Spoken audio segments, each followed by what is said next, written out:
Assalamualaikum warahmatullahi wabarakatuh. Selamat sore semuanya. Hari ini kita akan membahas tentang bilangan bulat bagian 2. Kemarin kita terakhir membahas sampai aritmatika modulo ya.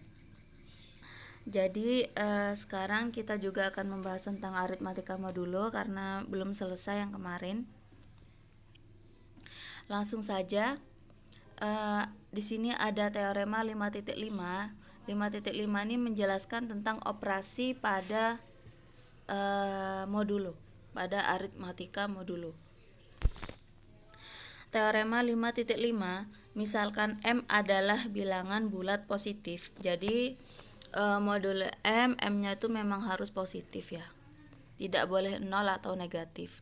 Nah, jika A kongruen dengan B modulo M dan C adalah sembarang bilangan bulat. Jadi C-nya ini sembarang ya.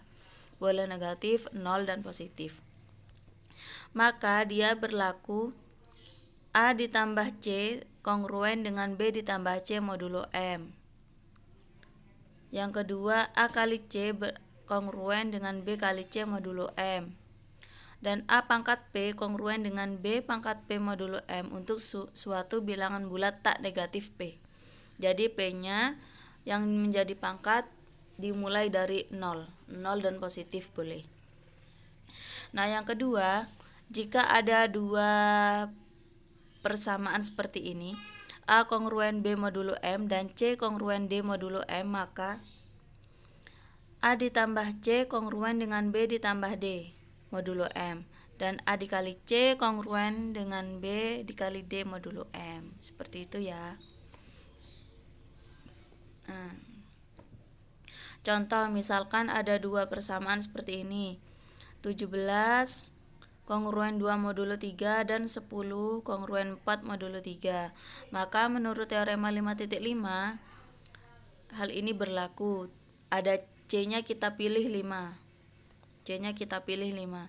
Jadi 17 ditambah 5 itu sama dengan 2 ditambah 5 modulo 3. Nah, misalkan di sini C-nya juga 5, kita kalikan.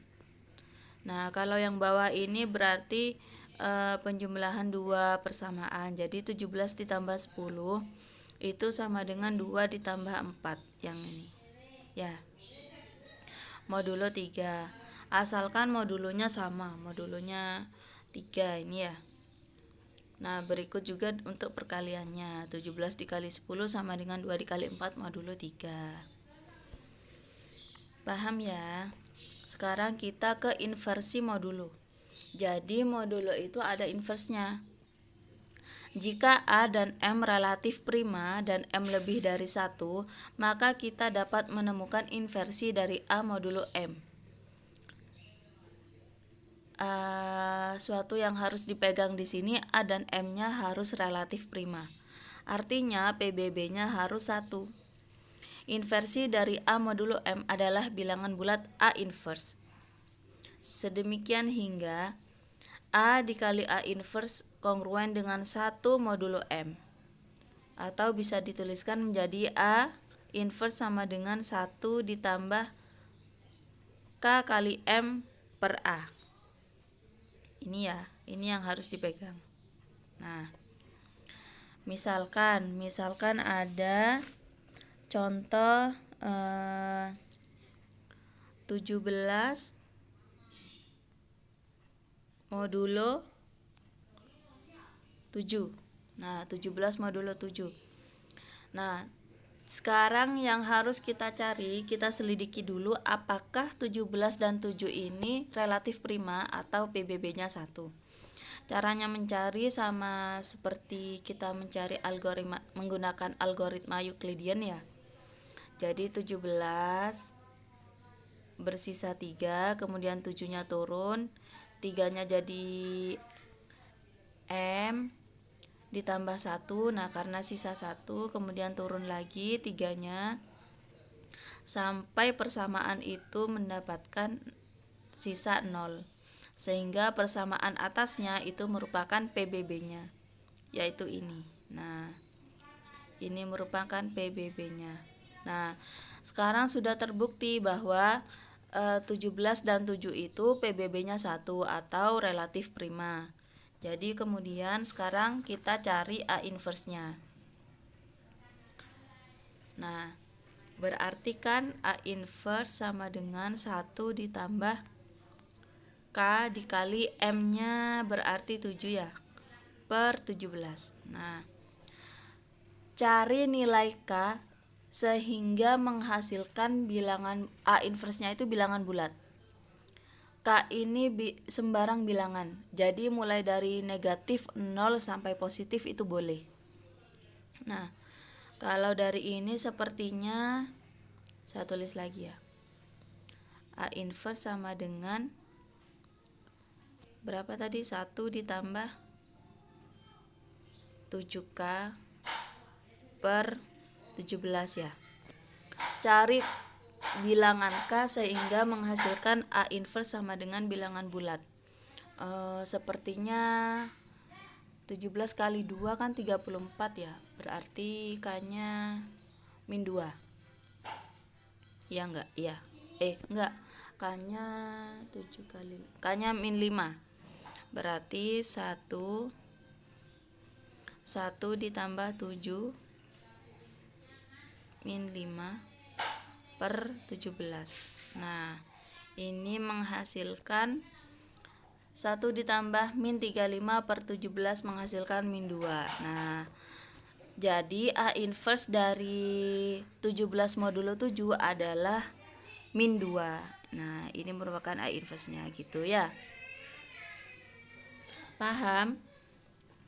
Kalau paham, kita lanjut ke kekongruenan linier.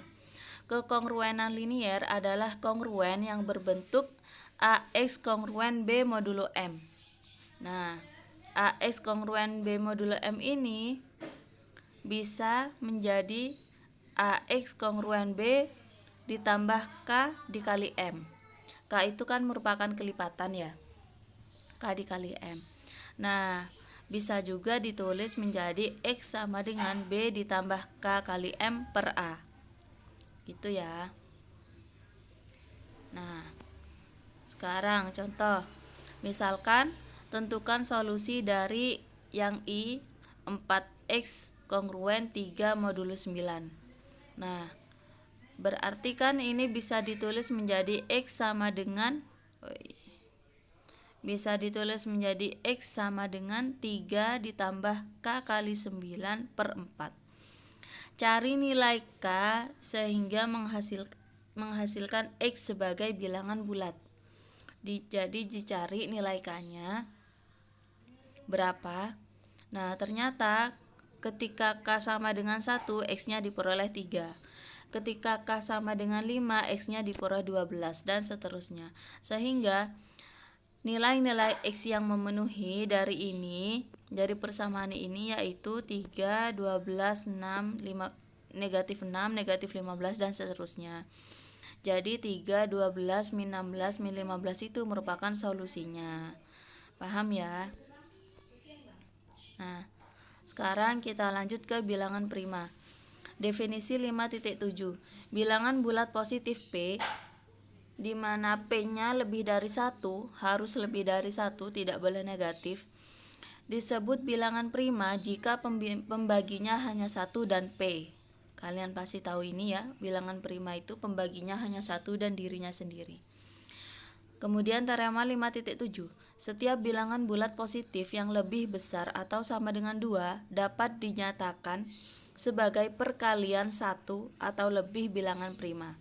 Jadi teorema 5.7 ini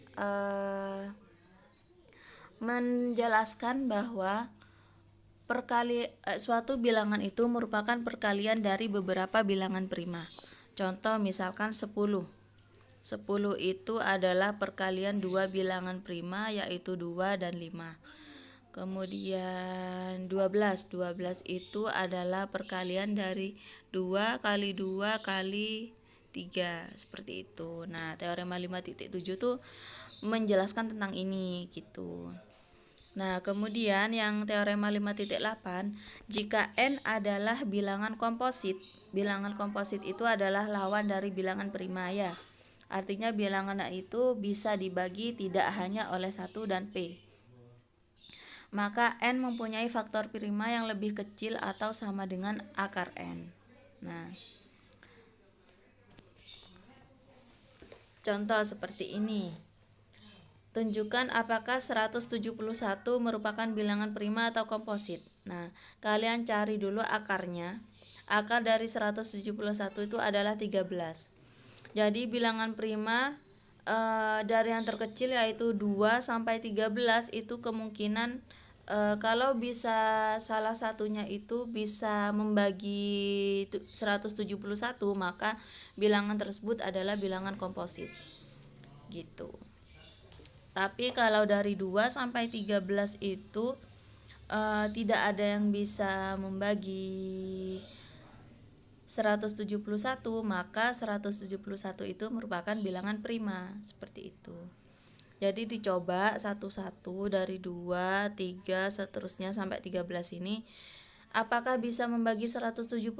Ternyata 3 bisa membagi 171, sehingga 171 ini merupakan bilangan komposit. Seperti itu. Hari ini materinya cukup mudah karena memang lanjutan dari materi kemarin ya. Ya sudah, saya akhiri, kita lanjut diskusi nanti. Assalamualaikum warahmatullahi wabarakatuh.